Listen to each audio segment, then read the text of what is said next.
Halo Sobat Mahasiswa, kali ini saya akan membahas tentang subnetting. Jadi subnetting itu apa sih? Subnetting adalah sebuah proses membagi sebuah network jadi beberapa subnetwork. Subnetting hanya dilakukan pada IP address kelas A, kelas B, dan kelas C. Dengan subnetting akan menciptakan beberapa network tambahan, tetapi mengurangi jumlah maksimum host yang ada dalam tiap network tersebut. Prinsip subnetting adalah memperbanyak network ID dari suatu network ID yang sudah ada, di mana sebagian host ID dikorbankan untuk digunakan dalam membuat ID host tambahan.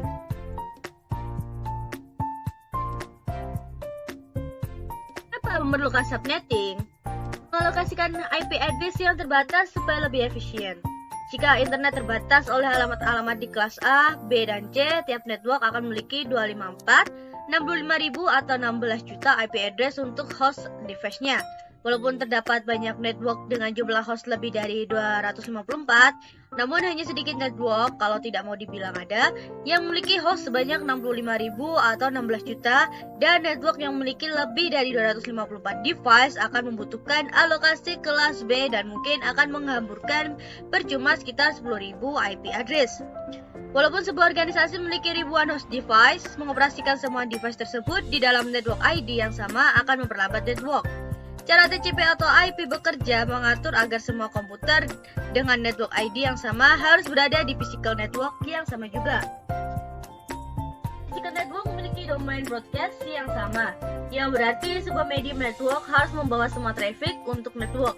Karena alasan kinerja, network biasanya disegmentasikan ke dalam domain broadcast yang lebih kecil, bahkan lebih kecil dari kelas C address.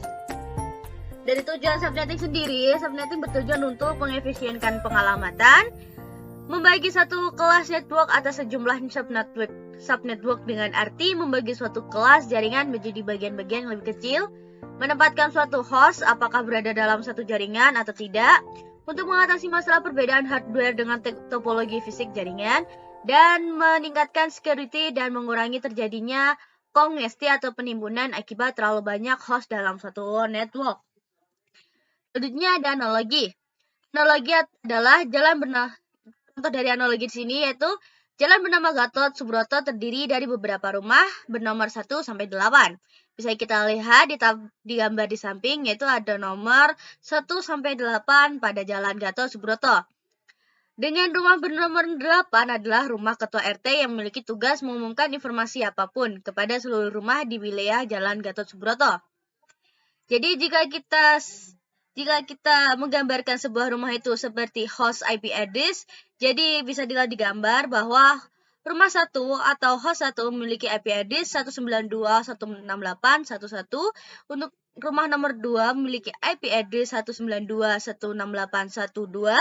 Untuk rumah 3 memiliki IP address network hostnya yaitu 192.168.1.3, dan akan berlanjut sampai ke rumah 8 yaitu ketua RT yang memiliki broadcast IP networknya adalah 192.168.1.255. Ketika rumah di wilayah itu makin banyak, tentu kemungkinan menimbulkan keruwetan dan kemacetan. Karena itulah kemudian diadakan pengaturan lagi, dibuat gang-gang rumah yang masuk ke gang diberi nomor rumah baru. Masing-masing gang ada ketua RT-nya sendiri-sendiri. Sehingga ini akan memecahkan kemacetan, efisiensi, dan optimalisasi transportasi. Serta tiap gang memiliki privilege atau hak imunitas atau manfaat sendiri-sendiri dalam mengelola wilayahnya. Jadilah gambar wilayah baru seperti di bawah. Bisa dilihat bahwa Jalan Gatot Subroto memiliki gang 1, gang 2, dan gang 3, di mana setiap gang memiliki ketua RT. Di mana untuk gang 1 ketua RT-nya berada pada rumah nomor 4, gang 2 itu juga sama berada rumah nomor 4, dan gang 3 itu juga berada di ketua RT-nya berada di nomor 4, tapi memiliki IP yang berbeda-beda. Dan di sini terdapat grafik dan tabel dari pembagian subnet, dari pembagian perhitungan subnetting, yaitu ada /24, /25, /26, /27.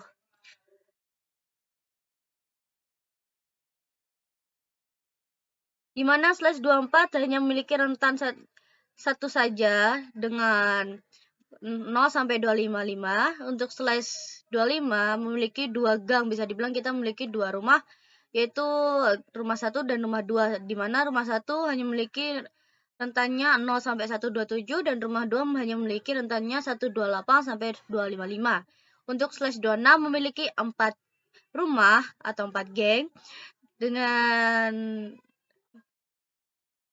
rentan untuk rumah pertama yaitu 0 sampai 63, rumah kedua 64 sampai 127, rumah 3 128 sampai 191, dan rumah keempat 192 sampai 255. Sedangkan untuk /27 memiliki 8 rumah yaitu dengan rentan yang pertama 0 sampai 31, rentan kedua 32 sampai 63, rentan 3 64 sampai 91, rentan keempat 92 sampai 127, rentan kelima 128 sampai 159, rentan ke-6 160 sampai 191, rentan ke-7 192 sampai 223, dan rentan ke-8 224 sampai 255. Dan ini merupakan tabel subnetting dari subnet max, di mana jika kita mengetahui di belakang ini subnettingnya itu untuk kelas C. Jadi kita mengetahui untuk di belakangnya itu 0, berarti itu adalah subnet dari /24 dengan total IP-nya 256 dengan usable IP-nya yaitu 254. Jadi 256 dikurangi 2. Untuk yang 128 itu merupakan subnet dari /25 dengan total IP 128, usable IP-nya 126. Untuk 192 subnetnya itu /26 dengan total IP-nya 64, usable IP-nya 62. Untuk 224 subnetnya itu adalah /27, total IP-nya 32, usable IP-nya 30.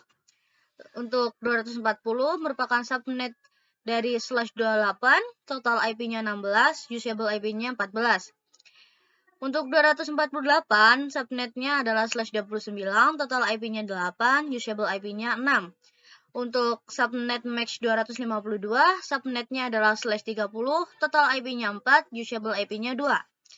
Untuk subnet max-nya 254, subnetnya adalah /31, total IP-nya 2, usable IP-nya tidak ada. Dan untuk subnet max-nya 255, subnetnya adalah /32, total IP-nya 1, dan usable IP-nya adalah tidak ada.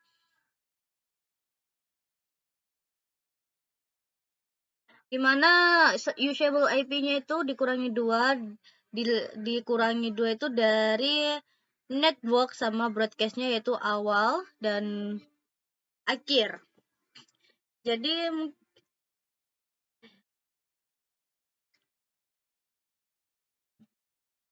untuk IP network-nya 064, IP broadcast-nya 63, 27, dan blok host-nya 128, 225.